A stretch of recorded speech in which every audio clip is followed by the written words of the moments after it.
هاجين هاجين مناو كسام همو روجك هاجين هاجين جياني أمرو مفروشم بوكريني ناني سباي لمناك ريخواني نان لمناك ريت أمروج لسان هاتو مادر هايجين هايجين جياني أمرو بفروشم بكريني ناني سبي لمناك رخواني نان لمناك أروك أسفيني مجبور بيه مثلا زاري اجتهاد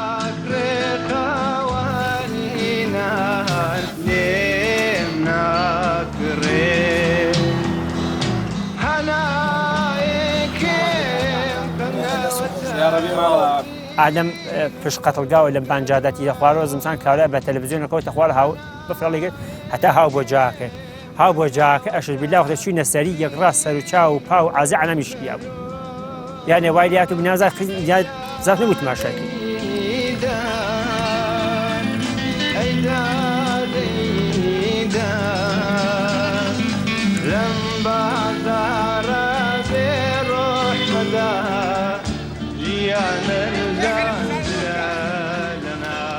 والله كده كذا نظر ما به برادران کردستانی از دیگر برادران بیشتر است. رفاه برای اونها حاصل می شود.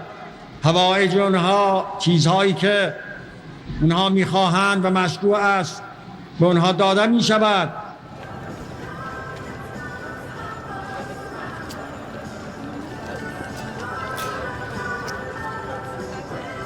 I'm Jamshid Bahrami, a Kurdish filmmaker in exile from the Iranian province of Kurdistan. In 2014, I escaped persecution in my country and emigrated to Germany. I could not make a film about Kolbars while in Iran because the Islamic government regards this as a security threat. But a few months ago, I asked a few friends in Iranian and Iraqi Kurdistan to follow the Kolbars and send me the video footage. Because of the dangers Kolbars face in Iran, their names are not mentioned in this film.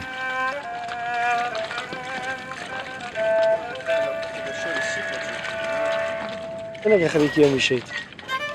والله للسوني راهنا معه. صار كم صار تمنته؟ 30 صار. شنو هالوضع؟ صدق. أتواني بجي جياني خود بدي بمكاره. ها؟ زندگی لشر خیلی بمکارو. زوری. ایچنک پیاکی مانگک. والله بمانگی که کار بکری کارش نبلاحظ. کاری و بمانگیش دانش تو بیت. یک ریال. I'm from the city of Marivan in Iran. Many of my friends and relatives earn a living by working as Kolbars. Around 1994, when I was in high school, I worked as a Kolbar. On a few occasions after that, I followed Kolbars and took their pictures. Kolbars have to cross minefields to get to work, or walk along dangerous roads where you can fall and die. And you're always within the range of border soldiers. چند سال آخری که کارید؟ والله تقريبا أجنيش من أبو حبت 18 سال ذيك. چند جا جیراوید؟ والله أما زور جيرانا كم شون بو مثلا بيش بار بو ما مثلا كاروان ديره بو سومو بيش كوتو مرة بتاخدوه تو عزما قلتو أنا مسيقرة. كاس ما بيني كوتو زخوارو بوا قطع نخاع بوا دسيش كاو بايش كاو. كوتينا كمين قاچم شكيا دو مانجلجياوم بعضم هر ناچار بوم دواره بيمو بو ام كارا. In some of Iran's border areas, being a Kolbar is the only way to make a living. Despite the risk of death, Kolbars continue their work at the height of summer and through the cold of winter. کۆڵەکە چەند کیلۆیە؟ ئەخوا نازان چەندێک پوڵەوە گربی؟ هەچ کاتێتی نادام چەندێکی ئەمە 42 کیلویان کۆڵ بە چەند کۆڵی بە چەند دێن؟ کۆڵی بە چەند دێنن؟ ئەمە 180,000 200,000 منەگرێتەوە بەستان ساغبی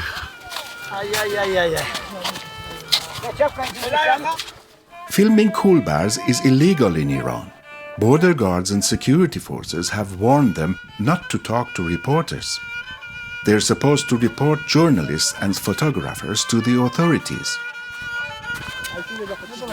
كاكب اما فول ماني او برخو غاز دربيري خاطر فول او برخو غاز وشافي كلاس هشتم كلاس هشتم وام مدرسة كجي اشتغل فقادر بيفولي هلا والله السكة دونازو 8 كيلوه 8 كيلو چەند ساعت بە پیادەڵی؟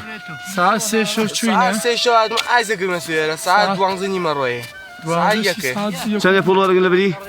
والله بۆ 100,000 هاتوین بە قورم والله کاکە بە 100,000 هاتوین بۆ چی هاتوین والله خاڵۆکی لێ والله 100,000 بەش عەتڵێ برنجمان ناکە چاوە. From the very beginning, the Iranian government has viewed Kurdish areas as a security threat. In the months after the 1979 revolution, Kurdish political parties took control of some parts of the region and asked for autonomy for Kurdistan and democracy for Iran. They formed city councils to manage the affairs of the cities in Kurdistan. Ayatollah Khomeini knew full well that the right of self-determination for Kurds would get in the way of his authoritarian rule.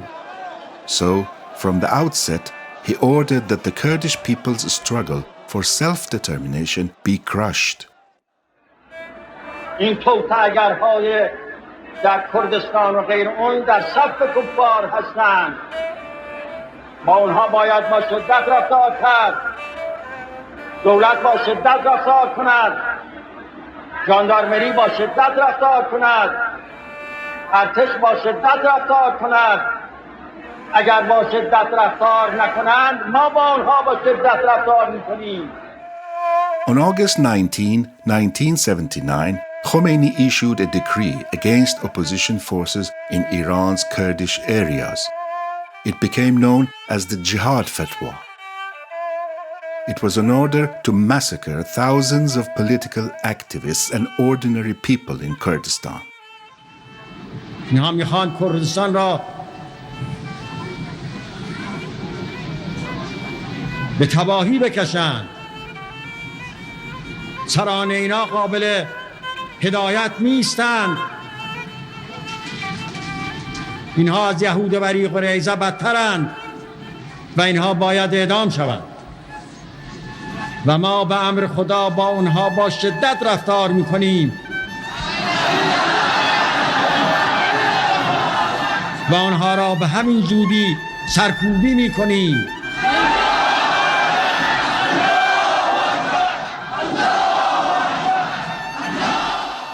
The killing of Iranian Kurds was not confined to the borders of Iran.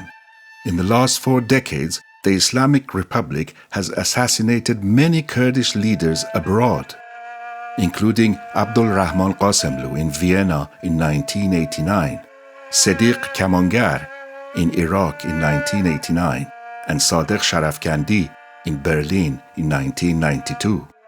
ای خالوی ریبوار باوان رملا برناچیو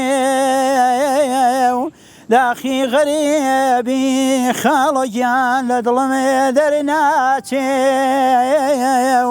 خۆم خاچەق فێرۆژ باوان ڕێگای پێنجێنێم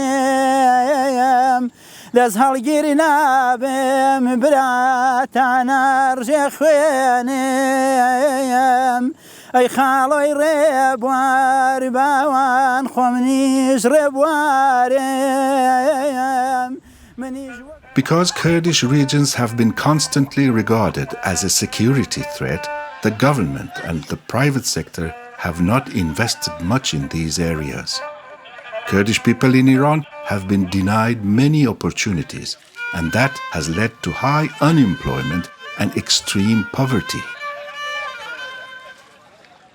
باشە یانە هیچ کارێکی تر نییە لە کوردستانی ڕۆژهەڵاتە دیکەن ئامنە مەسەلەن شغڵ دەڵی کار و کاسبی نەوەڵانیە ئەمنە ڕۆژێ 20,000 من ئەم بۆ خۆم سێ سەرخەمەیە گە 20,000 من ڕۆژێ دەراماتە با شغڵم نەدەکرد چونکە چۆن ئەو شغڵ خەتەرە سنگ و خۆم هەمیشە بەگولێنە مەسەلە ژنم داڵەمە سێ دوون قەرەباشی تو نۆکەرێکمەیە ئەوەم نەدەکرد مەسەلەن 20,000 منەکەم دەبردەوە ماڵ کار و کاسبی نەما هیچ شتێک ئەگەر شغڵەتەرم بۆ مەسەن ڕووی 100,000 دەستگرن و شغڵەکە دایمی بۆ وڵای کاریە مەکەن حەز مەکەن پێکاری وەێ مەجبورینە پەلان بەردێنە پینێ و هیچ شغڵەتەشکە ببن کار و کاسبی زین بۆ شوێنەیە کەوانەی بە سیجن و بنیادی جانبازن و مەسەلەن کوشتیان داوە دەوێن قلابەیدا بوانە کار و کاسبێدا بۆمە هیچ کار و کاسبێک نەمەش سەر بە هیچ شتێکی نی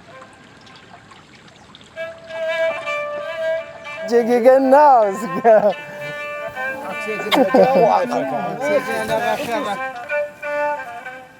Many Kolbars have university degrees. Some are professional athletes. The average load they carry is between 30 and 40 kilos. For each load, Kolbars are paid between 100,000 and 350,000 tomans. That is $4 to $13.50.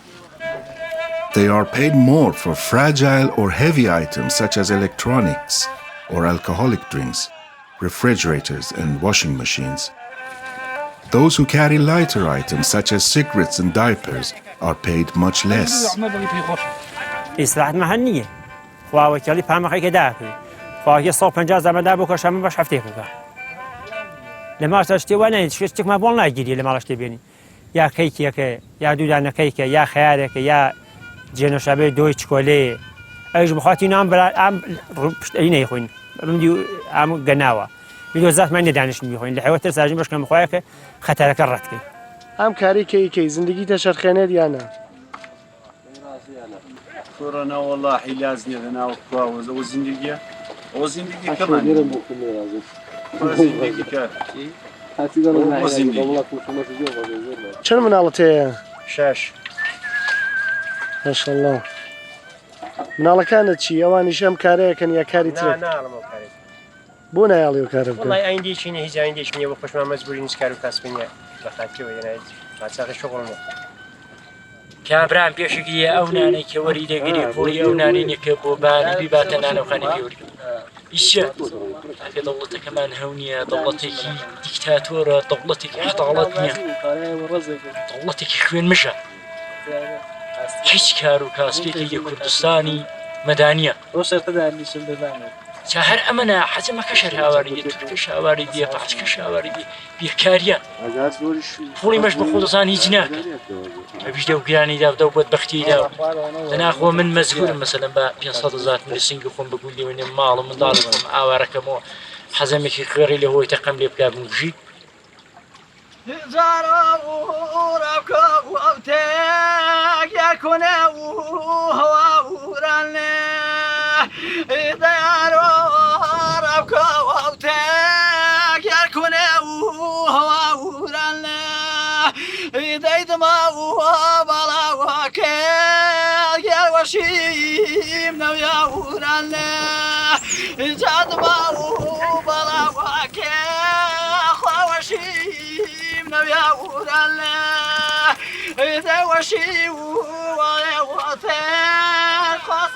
Many of the routes used by Kolbars are trails that were laced with mines during the Iran-Iraq War, which lasted from 1980 to 1988. There have been no demining efforts in this area. Every year, dozens of Kolbars are wounded or killed by stepping on mines. أنا فلتت لأن والله رجوا بوشات بيجم شو هذا كوربا بمريو بو إيسا كم عزيتكاتو وعز باجنية والله كم نسبة والله رموس سياسان فات شواصان فات شواصو بنجان فات سخته والله تلفوني كانوا وقت عزيته وقت أنتنا وكلا تاع أتشينو خانواده نقدانو شيء واقعي تو بتماي ونيت كا يعني احتمالي هموشتك للرجاء هذا قرديشي قرد تسوينا هذا قرد ما على رات سدي وتسد الروي بهوي خدني لە شوو بگژی و ئایا لە شوو نەبژی باشە خانەوادەت کێشیان نییە لەگەڵەوە وڵا دەڵان نیکە دەڵم بڕۆ کارێکی دیکە بکە نییە کاریش نییە والله بەرخوردم وە شاشنی خانەوادم خراپتم مەجبوورنا مەسەلەن حکوومەتاویانەوەین تووڕەکەونەوە وەزیفەما ئیکاریە کرد و مەجبوورنا ژەمزاڵەکەم ئەپیش زەحمەتی وەی کرد ئەپی کۆڵبەریە خانەوادەکەش ماوەخوا وایە من خۆم خانەوادی خۆم سێ چوارە زەنگم بۆ هاتاتێم ئێژە بۆچی مەساگای شوێن لە دەزڕەسانەوەم ئێژە بۆ ئەجادێر هایدە جەزەژم معمولیان معمونی هێشتێ یا مەسەن شوێنەکان بازە شوێنی ئانتی نادا پەیامم بۆ تێ خۆم دوو زەنگی بۆ دەمەش با نگەران نەبێ ئەژمان بە فڵانە شوێنە لە خەتەر دەرچوومە یا هەلمە خەتەر یا هەلمە کەمینە ئەوش نگەران نەبێرە وەڵا زۆر نیگەرانەوینە کە کۆڵەکە بە سالمی تەحویڵ دێن چونکە کۆڵەکە کاورا پێمانێدا ئیتمینانمان پێیەکە هەروەکو کۆڵ خۆمان واسە بار خۆمان واسە هیچ فەرقێکی نییە تەمام ڕەحمان لە کارتۆنەکان دەرمێنە لە کارتۆنیان دەرمێنە ئاوە ئەخە نادە کارتۆنەکەی نیەوە ئاوە دەشکێن بە خودەی ئەخە چاو لە کارتۆنەکەیدا بە سڵامەترە بۆڵە بۆڵ دەسەرنێ Some of the goods the Kolbars bring into Iran are sold in the shops and markets of border towns, and some are sent to major cities or even the capital. Kolbars are shot at by border guards every day, but the goods they carry are sold across the country without any legal problems.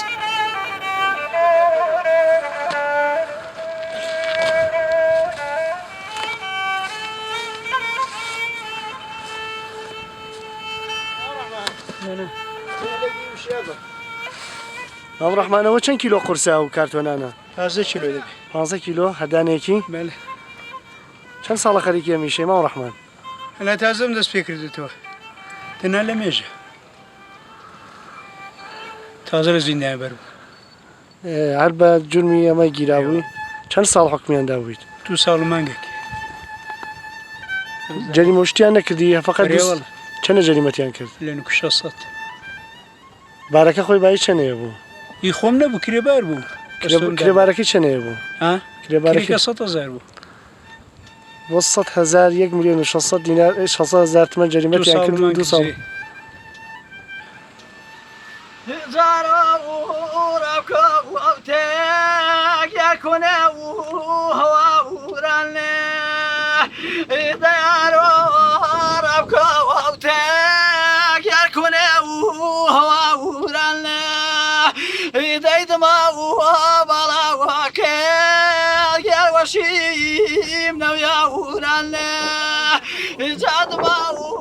There is no age limit on being a Kolbar.